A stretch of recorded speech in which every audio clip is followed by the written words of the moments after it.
trepanation.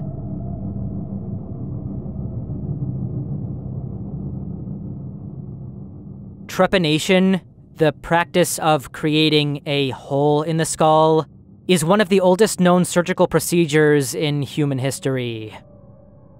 Archaeological evidence suggests that this practice dates back to the Neolithic period, with some of the earliest examples found in Europe dating to 7,000 to 10,000 years ago.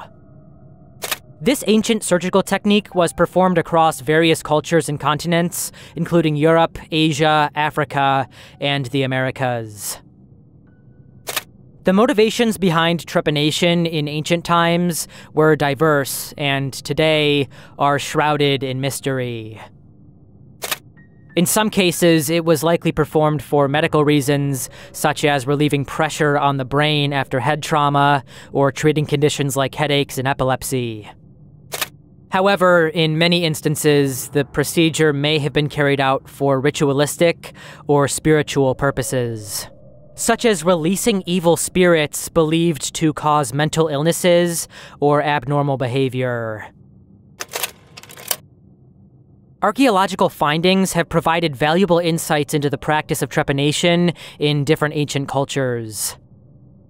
In France, a burial site dating back to 6500 BC revealed that 40 out of 120 prehistoric skulls had trepanation holes, suggesting that the procedure was relatively common in that region.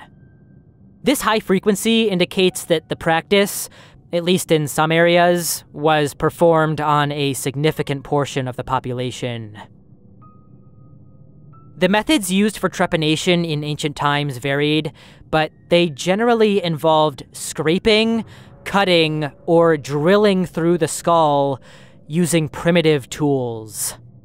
Stone implements, such as flint scrapers or obsidian blades, were likely used in earlier periods, while metal tools became more common in later eras. The size and shape of the trepanation holes varied, ranging from small circular openings to larger, more irregular shapes.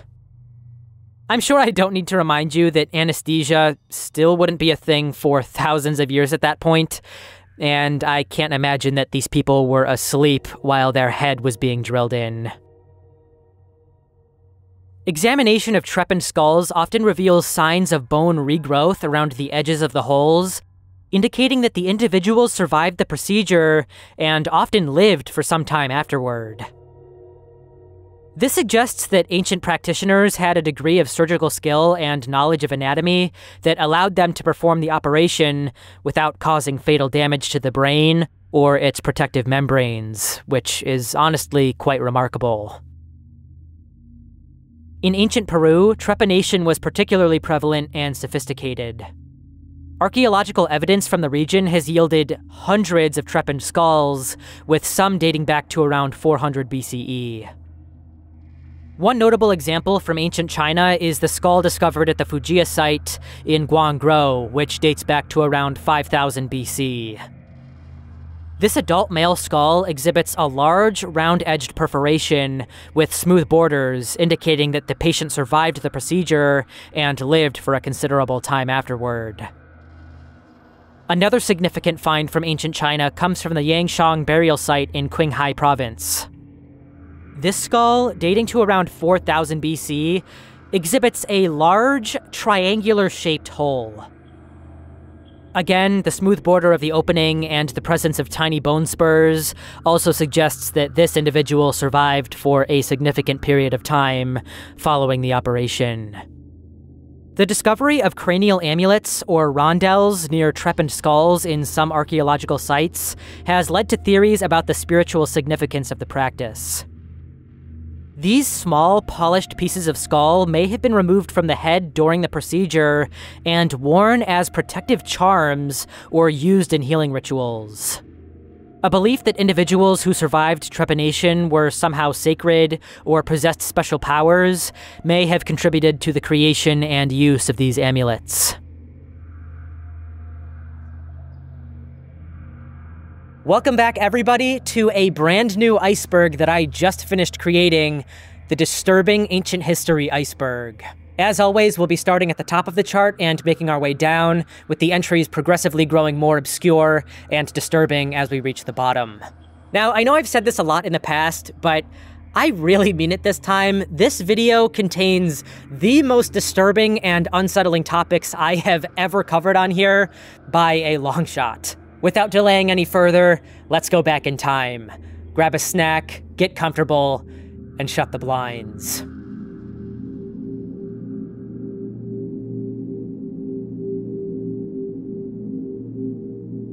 The historical Great Flood. The story of a great flood that nearly wiped out humanity has been discussed widely across ancient cultures. This narrative, often referred to as the flood myth, appears in the religious texts and oral traditions of a diverse list of civilizations, from ancient Mesopotamia to Judaism, Christianity, and Islam, as well as Greek and Chinese mythology. Even some Native American cultures, having been separated from the Old World for tens of thousands of years, shared eerily similar flood stories among their people. One of the oldest recorded flood stories comes from ancient Mesopotamia, specifically from the Epic of Gilgamesh, dating back to around 2000 BC. In the story, the hero Utnapishtim builds a boat to survive a great flood sent by the gods.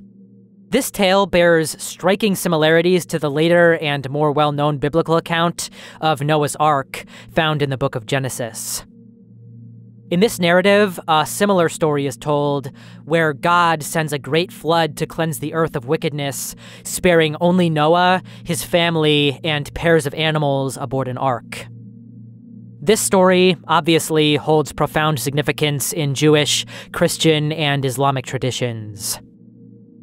In Hindu scriptures, we find the story of Manu, who is warned of an impending flood by a fish avatar of the god Vishnu. Manu builds a boat, ties it to the fish, and is guided to safety atop a mountain.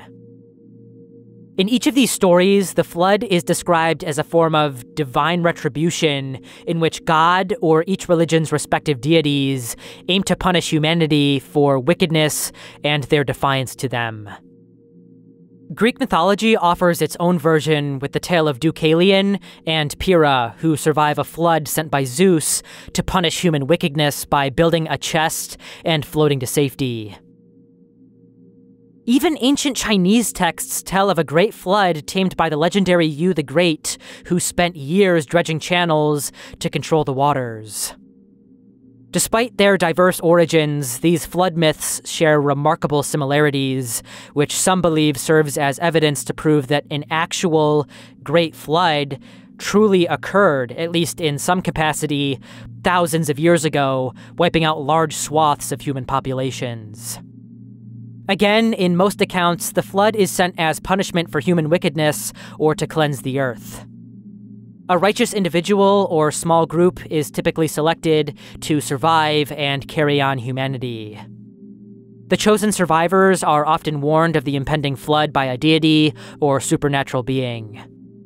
Many stories feature the construction of a boat or ark to weather the storm, and numerous accounts include the saving of animals, often in pairs, to repopulate the earth once it has been cleansed. The survivors frequently land or seek refuge on a mountain after the waters recede, and the flood typically marks the end of one era and the beginning of a new world. One suggestion is that these flood myths may be cultural memories of the dramatic sea level rise at the end of the last ice age, around 11,700 years ago. As glaciers melted, coastlines changed rapidly, potentially displacing populations and creating lasting impressions of catastrophic flooding. Another hypothesis, known as the Black Sea Deluge hypothesis, proposes that around 5,600 BC, the Mediterranean Sea breached a natural dam, causing a catastrophic flooding of the Black Sea basin. According to this theory, the Black Sea was once a freshwater lake isolated from the Mediterranean Sea by a natural dam. As the sea levels rose following the end of the last ice age, it's possible that the Mediterranean eventually breached this dam, causing a massive influx of salt water into the Black Sea basin. This event allegedly flooded over 150,000 square kilometers of land, potentially displacing Neolithic human populations and submerging coastal settlements. Proponents of the theory argue that this flood could be the source of various flood myths in ancient cultures, including the biblical story of Noah's Ark. There are several compelling pieces of evidence to support the hypothesis, including the abrupt appearance of Mediterranean marine species in Black Sea sediments, submerged shorelines, as well as the discovery of freshwater mussel shells, which were carbon dated to around 5,000 years old, found in the Black Sea, suggesting that it was once a freshwater lake. Furthermore, Robert Ballard, the oceanographer famous for discovering the wreck of the Titanic, led expeditions to search for evidence of ancient settlements beneath the Black Sea. Using robotic underwater vehicles equipped with cameras, Ballard's team captured film footage of what appeared to be a submerged beach, remnants of human-built structures, as well as objects thought to be pottery and parts of buildings. All of this was submerged 100 meters or 330 feet below the current surface of the Black Sea off the coast of Turkey. A more controversial theory proposed by archaeologist Bruce Mass suggests that a cosmic impact event, such as an asteroid striking the ocean, could have caused widespread tsunamis and flooding around 2807 BC. However, this theory remains speculative. With all this being said, geologists and other scientists have not found evidence of a massive global flood which covered all the land masses simultaneously. However, this certainly doesn't negate the possibility of these different myths containing at least a kernel of historical truth. Instead, perhaps these flood myths are evidence of massive, catastrophic, yet localized flooding events which have left deep impressions on human memory.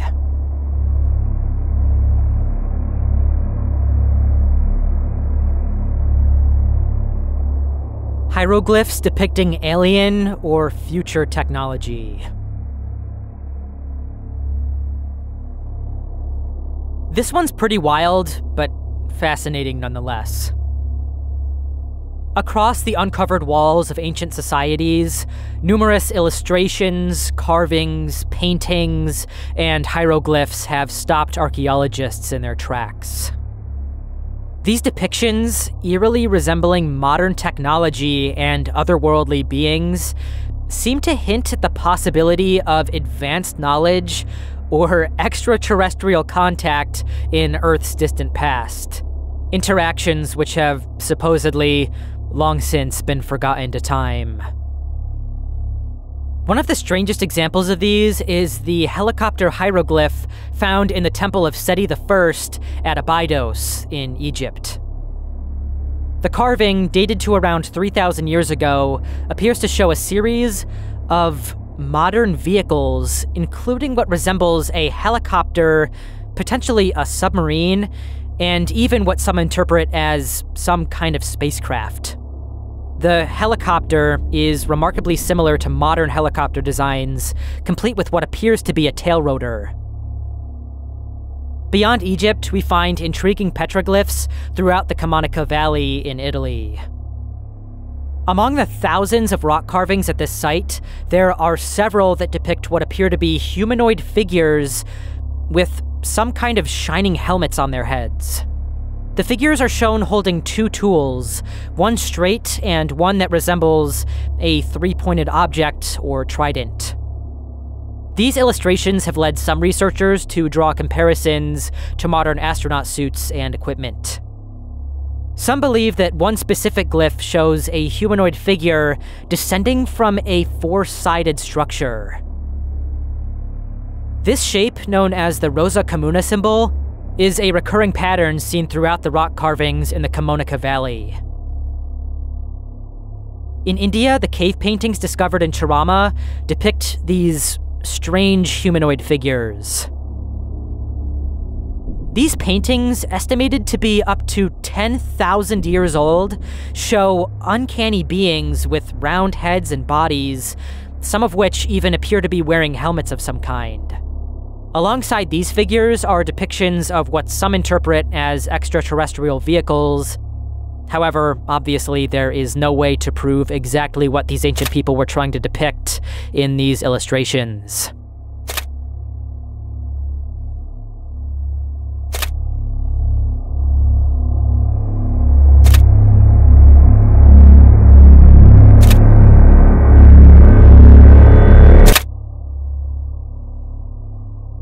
In ancient Sanskrit texts, particularly the Vimana Sastra, there are detailed descriptions of flying vehicles called vimanas. These texts describe various kinds of aircraft, their propulsion systems, and even their use in warfare.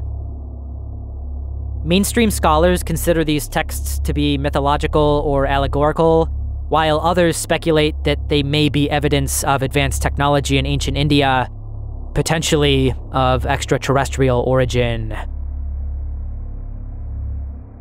Now, bringing this whole conversation back down to Earth for a second, I really don't know where I stand with the idea of aliens. I do think that since the universe is so big, they probably are out there in some capacity, even if they are like single-celled organisms.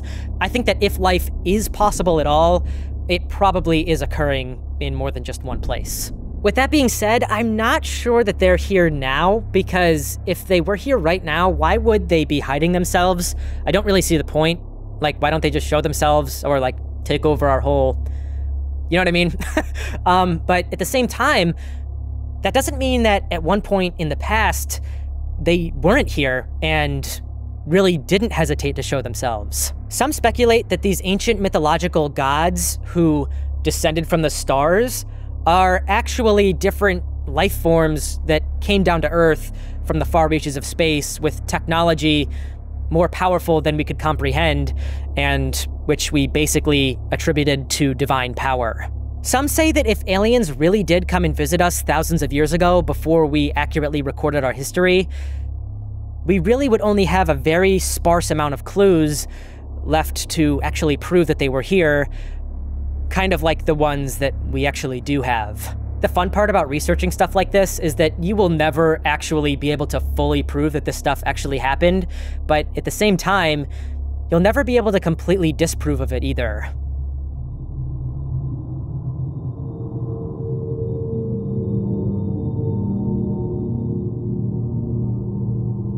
Neanderthal Cannibalism.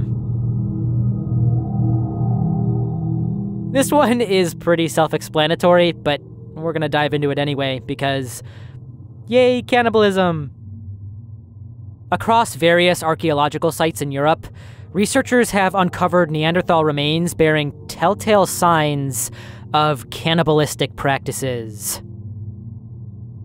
At the Goyer Cave in Belgium, anthropologists discovered nearly 100 Neanderthal bone fragments dating back over 40,000 years ago.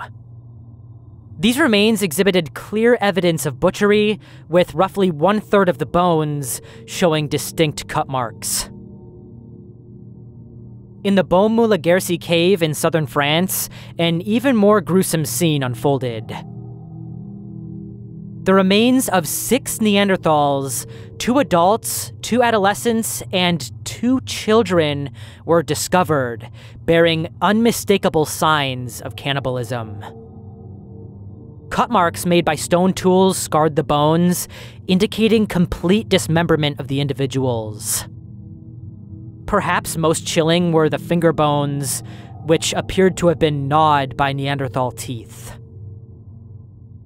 These horrific practices among Neanderthals were likely driven by extreme circumstances. During periods of severe climate change, such as the rapid warming that occurred over 120,000 years ago, Neanderthals faced drastic alterations to their environment and food sources. The sudden shift from open grasslands to temperate forests left these hunters accustomed to pursuing large prey like bison and mammoths struggling to adapt, forcing them to search for other sources of food. In the Rhone Valley of France, where the Beaumont-le-Guercy cave is located, the warming period saw a drastic change in fauna. Large mammals disappeared, replaced by smaller rodents, tortoises, and snakes. This abrupt transformation occurred within just a few generations, which likely pushed Neanderthals to the brink of starvation.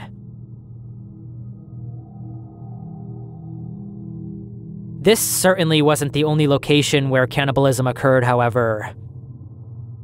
At El Cedrón Cave in northwest Spain, researchers found evidence of Neanderthals suffering from periods of starvation or minimal nutrition as well. They were found with growth disruptions during important life transitions, such as weaning and adolescence. In this cave, researchers studying 8 43,000-year-old Neanderthal skeletons found cut marks and evidence of bones being torn apart and other signs pointing to cannibalism. The long bones and skulls were also found to have been manually broken, likely to extract the marrow inside. At the Goyer Cave in Belgium, researchers even discovered Neanderthal bones that had been used to create tools. The act of cannibalism may have been born out of sheer desperation, a last resort when all other food sources had been exhausted.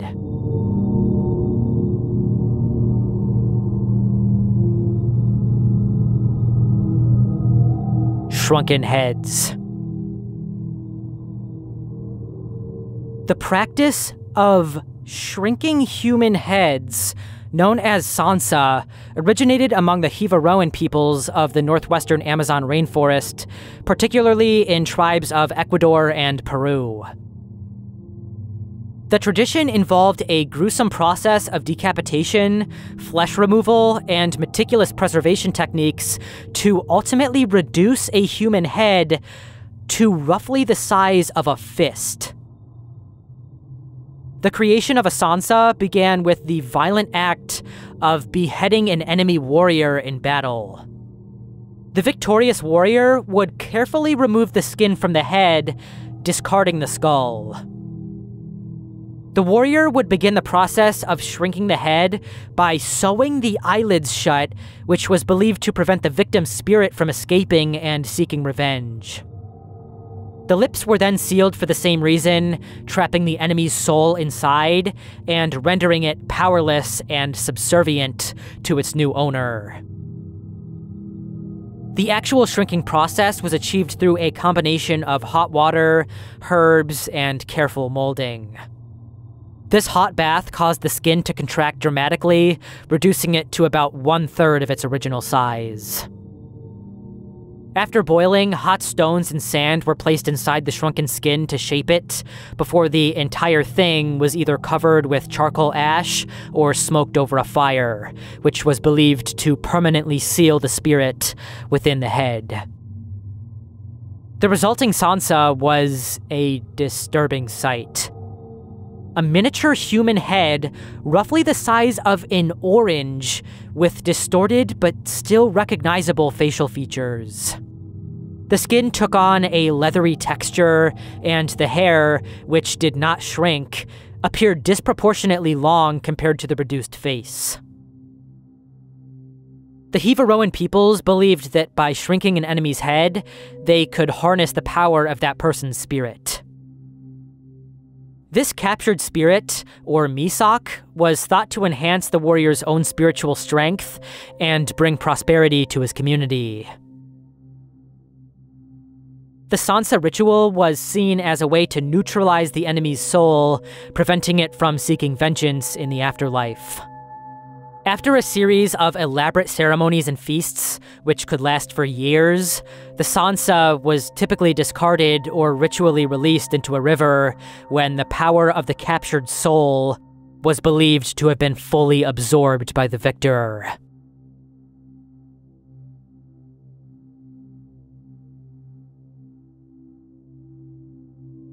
Where is the Ark of the Covenant? The Ark of the Covenant is a gold-covered wooden chest described in the Hebrew Bible. It was constructed during the Israelites' exodus from Egypt and, according to the Bible, contained 3 sacred religious artifacts: First, the actual stone tablets of the Ten Commandments.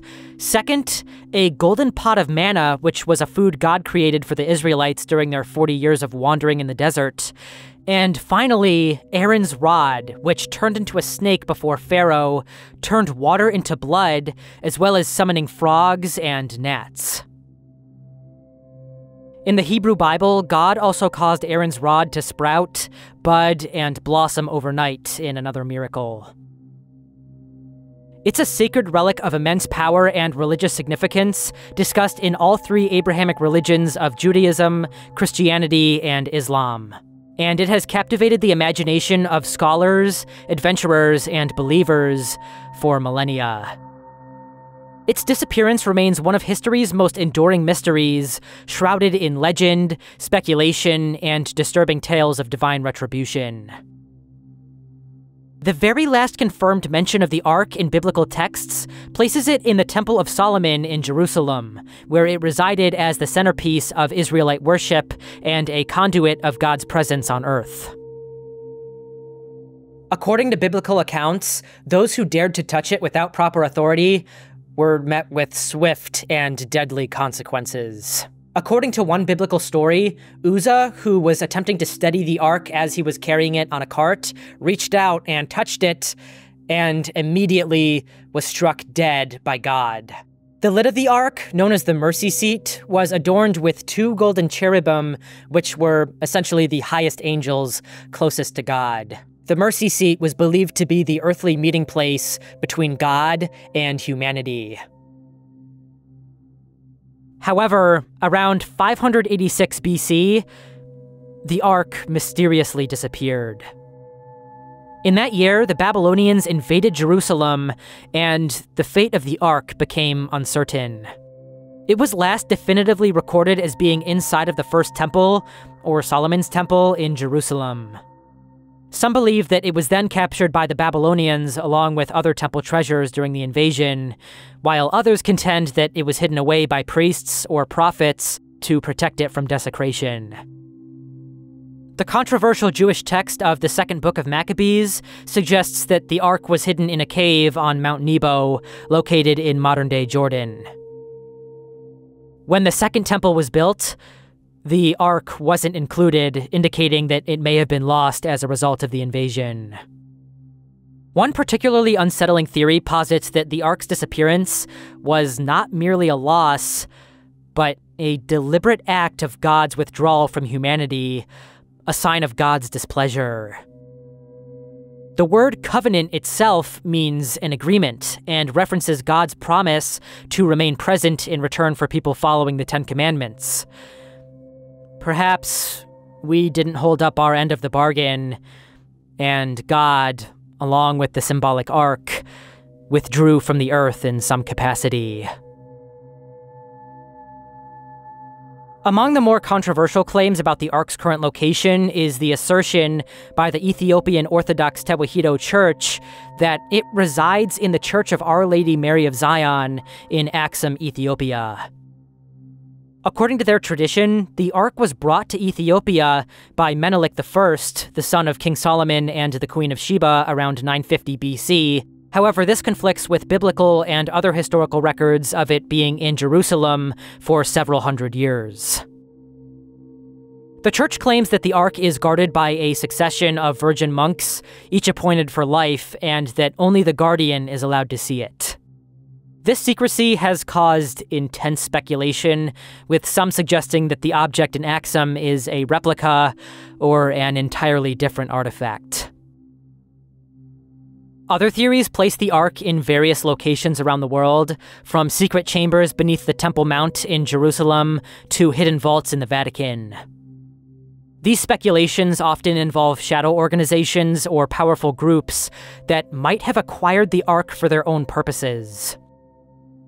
The Knights Templar, for instance, have been linked to the Ark's disappearance, with some suggesting that they discovered it during the Crusades and secretly transported it to Europe.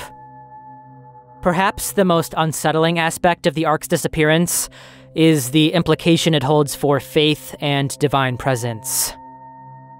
For many believers, the Ark represented a tangible connection to God, a physical manifestation of his covenant with humanity.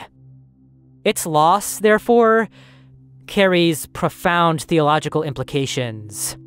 Some interpret its absence as a sign of humanity's fallen state, a reminder of our separation from the divine. Others see it as a test of faith, challenging believers to trust in God's presence, even without a visible symbol.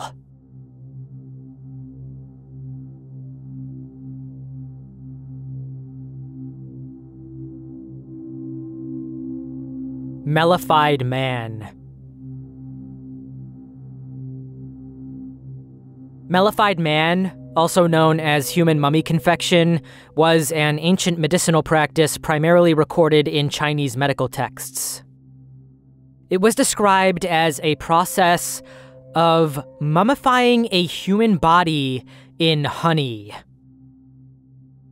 The origins of this practice can be traced back to ancient Arabia, where elderly men, often in their 70s or 80s, would voluntarily undergo a transformation into mellified men as an act of self-sacrifice aimed at benefiting others. The process of becoming a mellified man was both gruesome and elaborate. It began with the donor adopting an exclusive honey diet, seizing all other forms of sustenance. This extreme diet would lead to the body becoming saturated with honey, affecting not only the internal organs, but also the excretions, which would eventually consist solely of honey. This phase of mellification could last for about a month, after which the individual would succumb to death. The body would be placed in a stone coffin filled, again, with honey, where it would remain sealed for approximately a century. Over this period, the honey would preserve the body, transforming it into a sweet, candied confection believed to possess potent healing properties. Mellified Man was thought to be a remedy for various ailments, particularly wounds and fractures. The notion of using human bodies for medicinal purposes was not unique to the Mellified Man. Throughout history, various cultures have engaged in, well, what is now considered cannibalism for healing.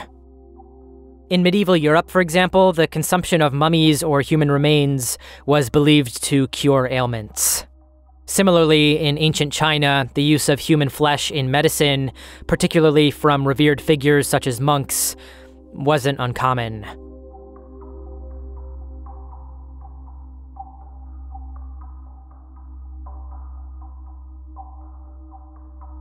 The bog bodies of Northern Europe.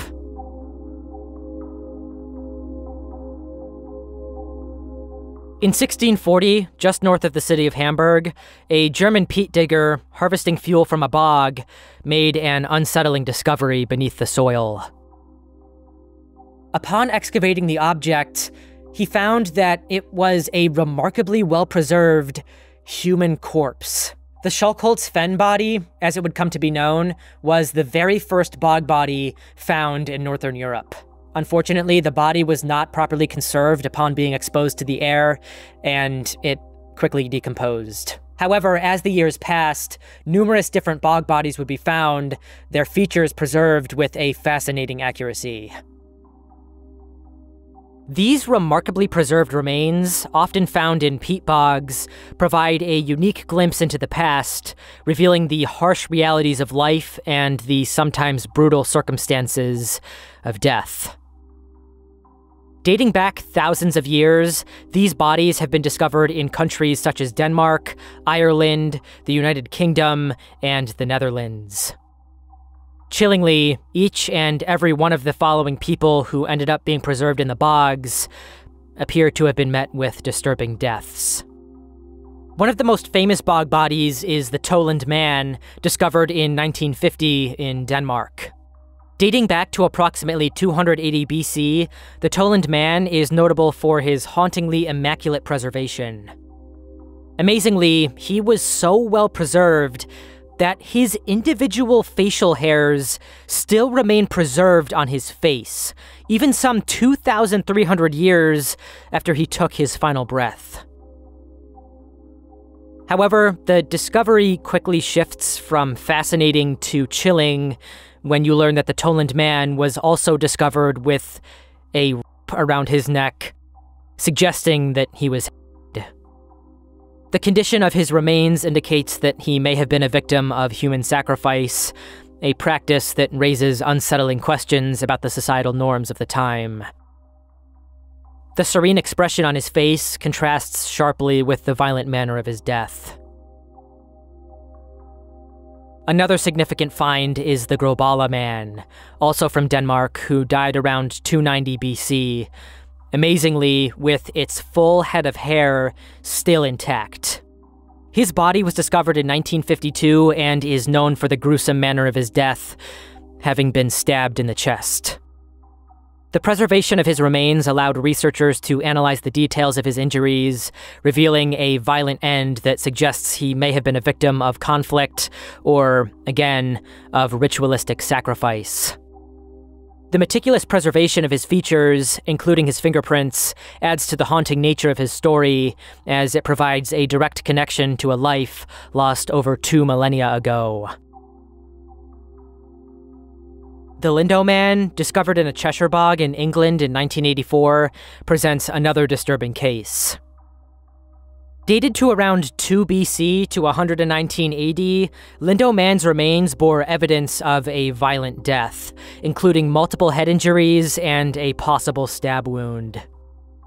His body was remarkably well preserved as well, with twisted tendons still clinging to his form. Was he a victim of a ritual sacrifice, an executed criminal, or a casualty of conflict? The ambiguity surrounding his fate adds to the unsettling nature of his discovery. The Yeed girl, found in the Netherlands, was approximately 16 years old when she died, likely between 54 BC and 128 AD. Her remains were discovered in 1897, and like the others, she was remarkably well preserved. But not without some disturbing findings. The presence of a woolen band around her neck and evidence of strangulation suggests that she may have been murdered. The Verdingemen present a unique case of uncovered ancient bog bodies. Discovered in the Netherlands in a peat bog, the two bodies were positioned as if intertwined, leading to speculation about their relationship and the circumstances of their deaths. One of the men had been stabbed, while the cause of death for the other remains unknown. Were they victims of a violent conflict, or did they share a more personal connection that ended tragically? These bogs, with their unique environmental conditions, have played a crucial role in the preservation of these bodies, creating a natural mummification process that allows us to glimpse into the past. The low temperatures, acidic waters, and lack of oxygen in peat bogs inhibit decay, resulting in the preservation of skin, hair, and other organic materials. While some deaths may have been accidental, the prevalence of violence in these remains suggests that many bog bodies were intentionally deposited, possibly as part of rituals or societal punishment.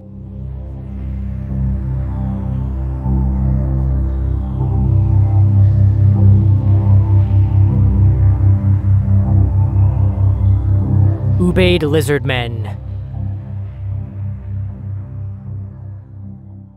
The ancient Ubaid culture, which flourished in Mesopotamia, specifically in modern-day Iraq, between 6500 and 3800 BC, has long fascinated archaeologists and historians.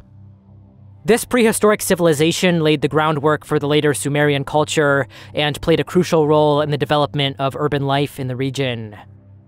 One of the most intriguing and mysterious aspects of the Ubaid culture is the discovery of uncanny figures which have come to be known as the Ubaid Lizardmen. These artifacts were first unearthed in the early 20th century during excavations at Tel al-Ubaid, located near the ancient city of Ur in southern Iraq. Since then, similar figurines have been found at other Ubaid sites, including Eridu and itself.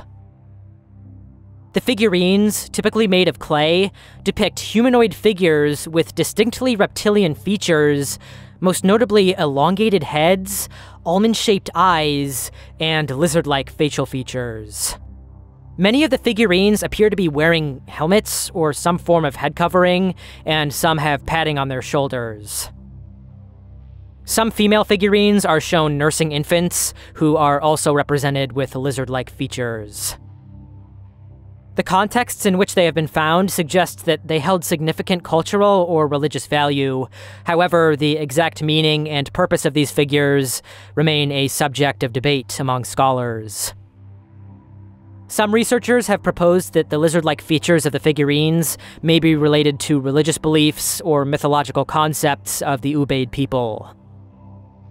The serpent or lizard motif has been a powerful symbol in many ancient cultures, often associated with wisdom, fertility, or divine power.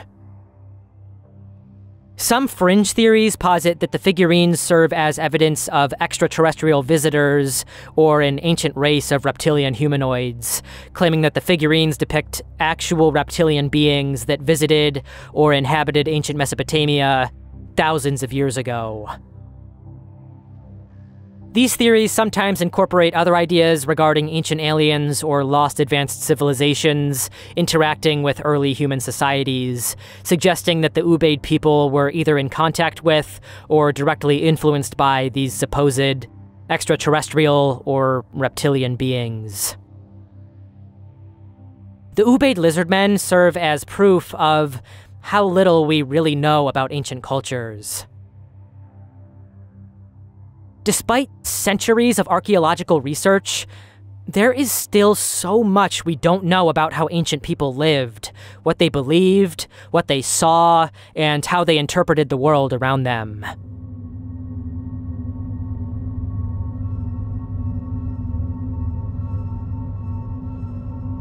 Scaphism.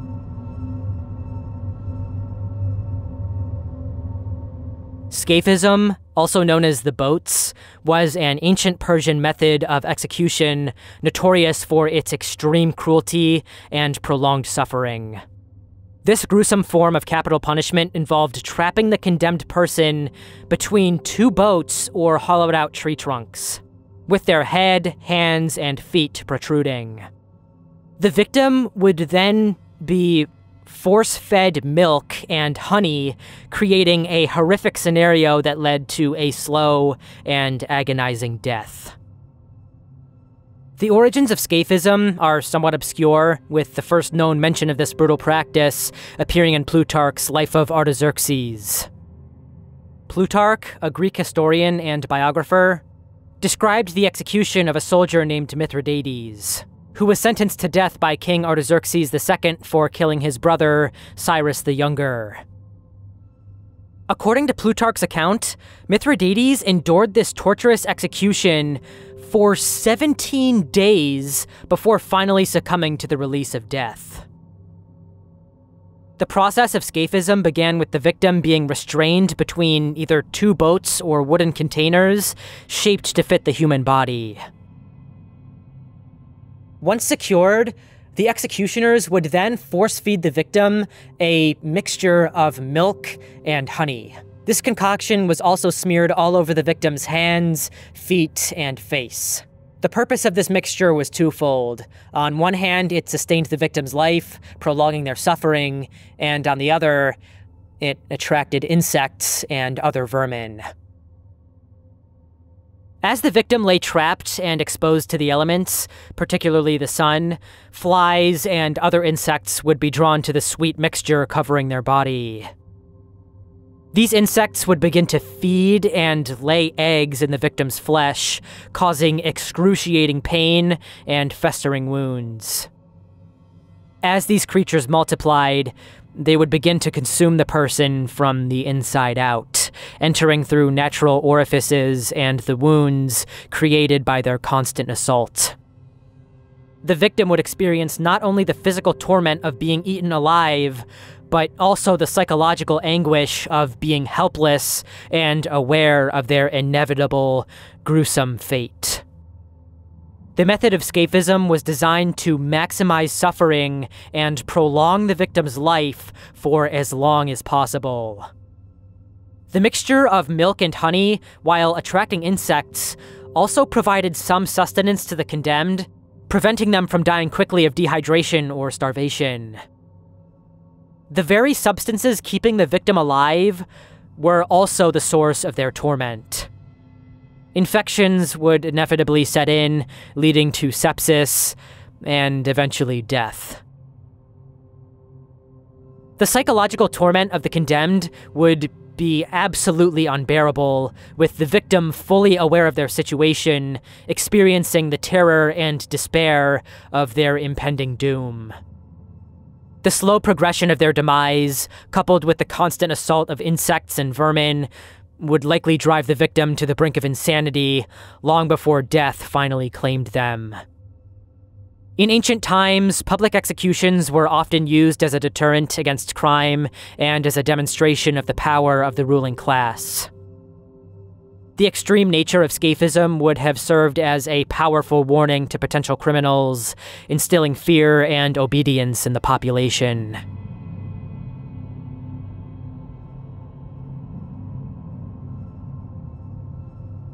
Mayan heart extraction and human sacrifices.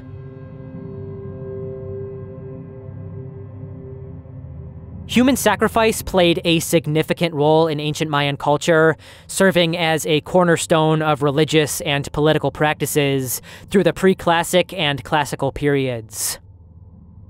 The Maya, who flourished in Mesoamerica from around 2000 BC to 900 AD, believed that sacrificial rituals were essential for maintaining cosmic order and appeasing their deities. Heart extraction was a central and deeply significant aspect of human sacrifice in ancient Mayan culture, rooted in their complex religious beliefs and cosmological understanding. This practice, which emerged between 2000 BC and 250 AD, was considered one of the most sacred and powerful forms of sacrifice. The Maya believed that the heart was the seat of the soul and the most precious offering one could present to the gods. The ritual of heart extraction was typically performed by high-ranking priests who possessed specialized knowledge and skills. These priests would carefully prepare for the ceremony through fasting, bloodletting, and other purification rituals. The sacrificial victim, who could be a war captive, a slave, or even a willing participant from the nobility, would be painted blue, a color associated with sacrifice, and led to the top of a pyramid temple. At the summit, the victim would be stretched across a stone altar, their limbs held firmly by 4 attendants. Then, using an obsidian or flint blade, they would make an incision below the ribcage before reaching into the chest cavity and extracting the still beating heart. This act was believed to release the life force contained within the heart, offering it directly to the gods. The Maya believed that this sacrifice was essential to sustaining the cosmic order and ensuring the continued kindness of their deities. They saw it as a form of reciprocity, repaying the gods for their own sacrifices during the creation of the world. The offering of a human heart was thought to nourish the gods and maintain the cycle of life, death, and rebirth, central to Mayan cosmology. Heart extraction rituals were often performed at significant calendar dates or during times of crisis, such as drought or warfare. The Maya had a sophisticated calendar system, and major sacrificial events frequently coincided with important astronomical alignments or the transition between cosmic ages. These ceremonies were seen as crucial for the successful completion of one cycle and the beginning of another. Representations of heart extraction scenes on stone slabs, murals, and ceramic vessels offer visual confirmation of these practices. These artifacts, combined with later historical accounts and the decipherment of Mayan hieroglyphic texts, have allowed researchers to reconstruct the complex rituals surrounding this form of human sacrifice. Another common method of human sacrifice among the ancient Maya was decapitation. This ritual held significant religious and political importance, often associated with the myth of the hero twins from the Popol Vuh, a sacred Mayan text. The act was, again, typically carried out by high-ranking priests using obsidian or flint blades. The severed heads would sometimes even be displayed as trophies or used in rituals. The Maya practiced other forms of sacrifice as well, including drowning victims in sinkholes, shooting them with arrows, or throwing them from cliffs or other great heights. Each of the specific methods were usually tied to specific deities or natural phenomena. Sacrifices to the rain god, for instance, might involve drowning, while those associated with solar deities may involve fire. Being selected for sacrifice was sometimes considered an honor, as it ensured a privileged place in the afterlife.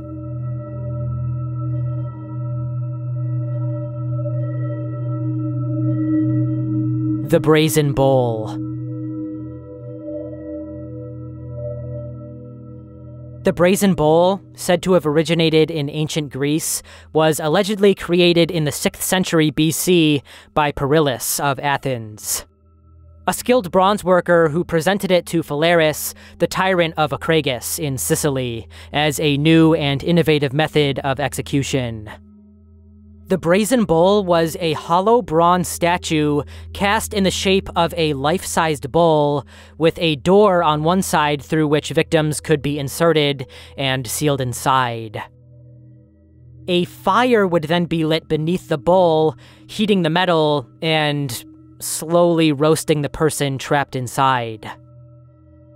According to legend, the bull was equipped with a system of tubes that converted the nightmarish screams of the victim into sounds resembling those of an enraged bull. The story goes that when Perillus presented his invention to the tyrant, he boasted about its acoustic properties in a grossly inhuman way. He claimed that the victim's screams would be transformed into, quote, the tenderest, most pathetic, most melodious of bellows. As a result, the tyrant, disgusted by Perillus' sadistic enthusiasm, decided to test the device on its inventor. He ordered him to demonstrate how a person would fit inside the bowl, and once Perillus had climbed inside, the door was locked, and the tyrant swiftly instructed his servants to light a fire beneath the bowl, subjecting Perillus to the gruesome torture he had designed to be used on others.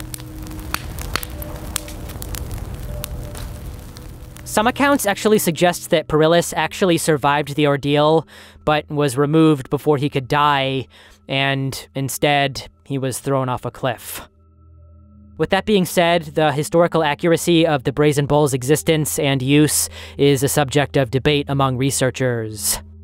While it is prominently discussed in ancient texts, with references by various historical figures, no such Brazen Bull has ever actually been found by archaeologists yet, but this isn't to say that a future discovery proving its existence is out of the question.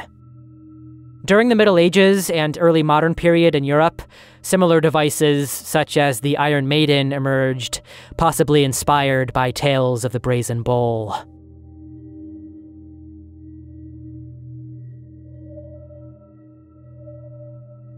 Retainer sacrifices.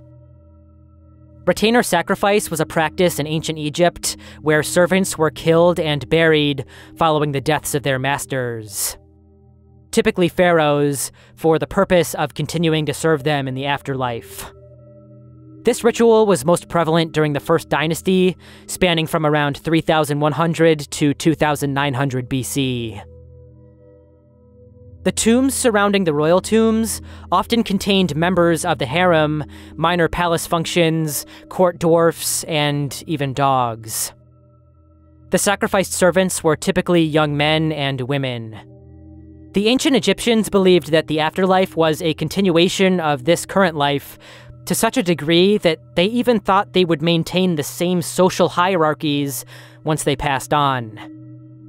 The servants, desiring to retain their social status through their obedience for their masters, followed them bravely into the fog of death. Some sacrifices even would raise the status and wealth of those servants involved, incentivizing them to follow the procedure peacefully, and even perhaps with some enthusiasm. The exact nature of how these servants would be killed is unclear. Archaeological evidence doesn't seem to consistently indicate violent deaths of these sacrifices.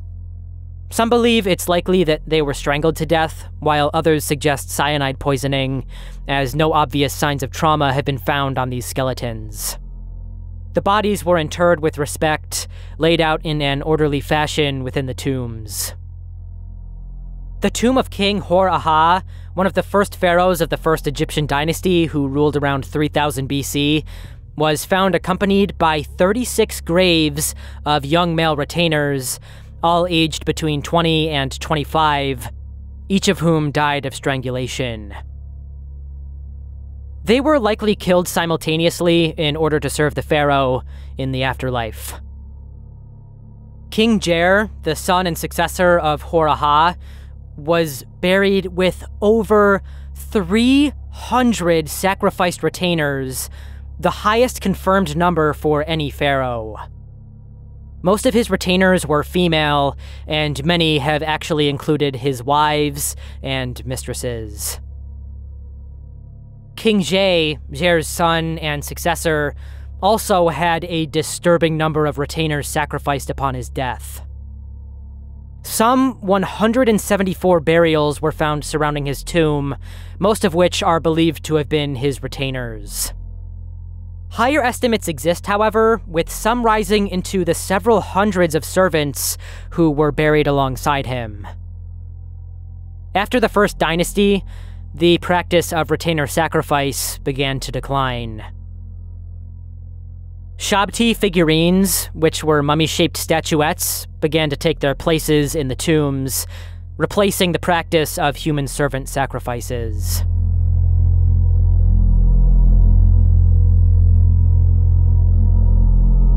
Elongated human skulls. The elongated skulls of the Paraka civilization, who thrived between 800 to 100 BC, were discovered in the Paraka Peninsula of Peru in 1928 by Peruvian archaeologist Julio Tello. During his research in the Wari-Kayan necropolis, more than 400 mummies were unearthed, most of them exhibiting these uncanny, deformed skulls. Despite the extensive research conducted on the Paraka skulls, the origins and implications of their unique cranial shapes remain subjects of debate. Some suggest that the elongated skulls are evidence of ancient, again, extraterrestrial visitors or hybrid beings, a narrative that has gained traction in popular culture. However, most archaeologists and anthropologists believe that these skulls are the result of deliberate cultural practices rather than genetic anomalies or otherworldly origins. Even still, fringe theorists have pointed out that some of these skulls actually exhibit the absence of certain sutures, particularly the sagittal suture, which is supposed to run along the top of the human skull. However, in some of these skulls, strangely, the suture is completely missing. Although these remains are certainly disturbing, modern scientists insist that the elongated skulls result from the ancient practice of intentional cranial deformation, which would have involved intentionally shaping the skull through external pressure. In Parka, this process began during infancy when the skull bones are still malleable. The binding materials, often cloth or wooden boards, were applied to the heads of infants, gradually altering their shape over several years. This practice was likely motivated by several factors, including social status, aesthetic preferences, and spiritual beliefs. In many ancient societies, including the Parka, elongated skulls were seen as a symbol of nobility or high social standing. Those with the elongated skulls may have been perceived as more attractive or wise, reinforcing their status within the community. The discovery of ancient elongated skulls isn't limited to Peru, however. They have also been found in numerous archaeological sites worldwide, including regions in Malta and Hungary. In Malta, excavations from a Neolithic underground temple complex uncovered a significant number of elongated skulls. In 1907, archaeologists found an estimated 7,000 skeletons, a significant percentage of which exhibited noticeably elongated skulls. We can only assume that the infants who were forced to participate in these uncanny practices faced extreme discomfort. However, with all of this being said, most of what we know about these skulls today is simply educated speculation. Despite extensive research, much remains unknown about these skulls or the people who bore them as they roamed the Earth thousands of years ago.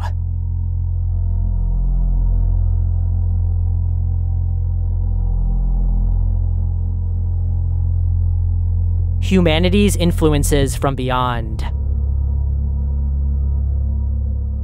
Across ancient cultures, different myths and legends rose to try and explain how we actually arrived here on Earth, conscious and alive, seemingly with far greater intellectual capabilities, even in ancient times, than the animals with which we coexist. These cultures believed in varying explanations for our relatively advanced way of life, many of which hold powerful similarities.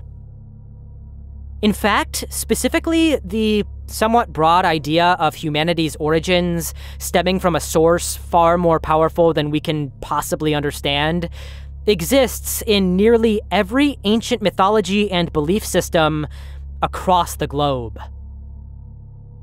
The Sumerians, one of the earliest known civilizations, had a complex pantheon of gods known as the Anunnaki. According to their myths, these deities came from the heavens and created humans to serve as laborers. The Sumerian god Enki, in particular, was said to have given knowledge and civilization to humans. You know what that sounds a lot like to me?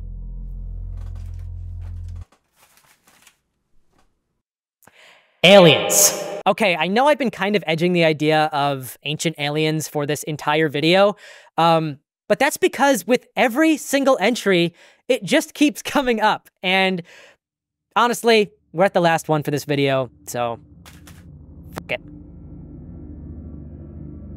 The Anunnaki could easily be interpreted as extraterrestrial visitors who genetically engineered early humans or accelerated their evolution.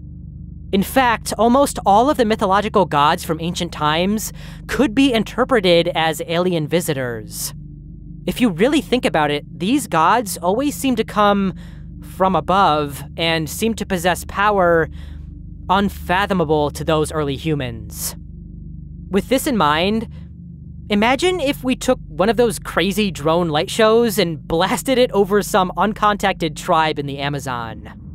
Without knowledge of what advanced technology is or how it works, what else would these primitive people be left to think other than that it came from some supernatural, dare I say, godly source? The Eridu Genesis, a Sumerian creation myth, describes how the gods created humans and how they essentially sparked civilization by holding our hands, establishing the first cities, and potentially introducing them to measurement systems, canals, and the power of agriculture.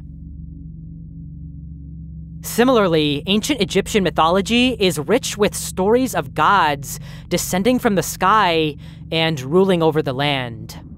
The god Osiris, for example, was said to have taught humans agriculture and civilization.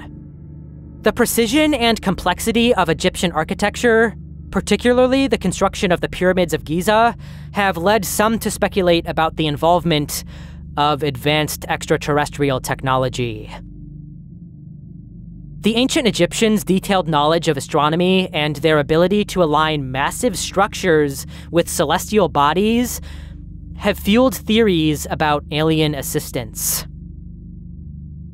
In Mesoamerica, the Mayan and Aztec cultures had their own tales of gods bringing knowledge to humans. Some suggest that Kukulkan might have been an extraterrestrial visitor, as the sudden emergence and disappearance of these advanced Mesoamerican civilizations have led to speculation about external influences guiding their development. The concept of sky people, or star ancestors, is also prevalent in many Native American cultures, despite their inherent physical and ideological separation from the rest of humanity outside of the Americas. The Hopi people, for instance, actually believe that they are the descendants of beings from the Pleiades star cluster. They have legends about Kachinas, spirit beings who came from the sky to teach them how to live on Earth. Is it possible that these myths describe interactions, distorted through time and oral storytelling, of humanity's true origins? The idea of humans learning from the gods is also present in Greek mythology. Prometheus, a titan, was said to have given fire, a metaphor for knowledge and technology, to humans, much to the displeasure of Zeus.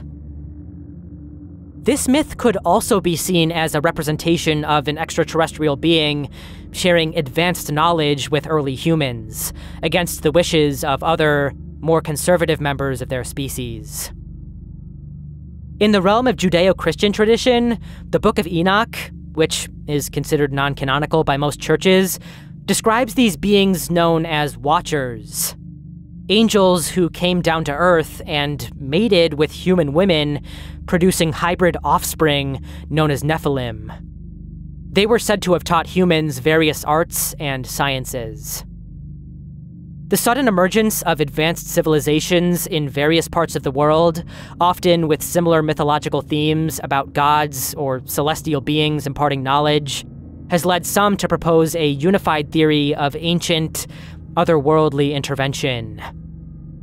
This theory suggests that a single extraterrestrial species, or perhaps several, visited Earth in ancient times, interacting with different human populations and influencing their development. This could explain the commonalities in mythologies across cultures that had no known contact with each other. Proponents of this idea point to various archaeological anomalies as evidence of ancient extraterrestrial presence. These include the precise stone cutting and massive block transportation in places like Puma Punku in Bolivia, the intricate and massive geoglyphs of the Nazca lines in Peru, and the seemingly impossible construction techniques used in various ancient megalithic sites around the world. The argument is that some of these achievements would have simply been beyond the capabilities of ancient humans without some form of advanced technological assistance. The idea of extraterrestrial gods also offers an alternative explanation for the concept of divine kingship that was prevalent in many ancient cultures. The belief that certain rulers had directly descended from the gods, or were gods themselves, could be interpreted as a memory of actual genetic lineage from extraterrestrial visitors. This could explain the obsession with maintaining pure bloodlines in many royal families throughout ancient history. Now, like I said earlier, I am not saying that I actually wholeheartedly believe all of this stuff. I just find it fascinating that we really can't disprove of it, and with a lot of different stuff like this, the lines do kind of connect in a weird way. But I feel like that's kind of the most fun part of life, that we really don't know how we got here, or what all of this even is, even after so many years of progression and technology and knowledge and ideas since these ancient times. We still don't really know if the soul exists. We don't even know what life or consciousness is, for that matter. So, with all that being said, nobody's right, nobody's wrong, and any of our guesses are just as good as anybody else's. This video was a lot of fun to make, despite how dark it kind of got at some points. I'd love to make a part 2, but that depends if you guys enjoyed all of the topics in this video, and want to actually see me add on with some following tiers at the bottom. If you enjoyed, be sure to leave a like, subscribe down below, and leave a comment with whichever entry was your favorite, or if you have any ideas for a possible expansion. As always, thank you for watching.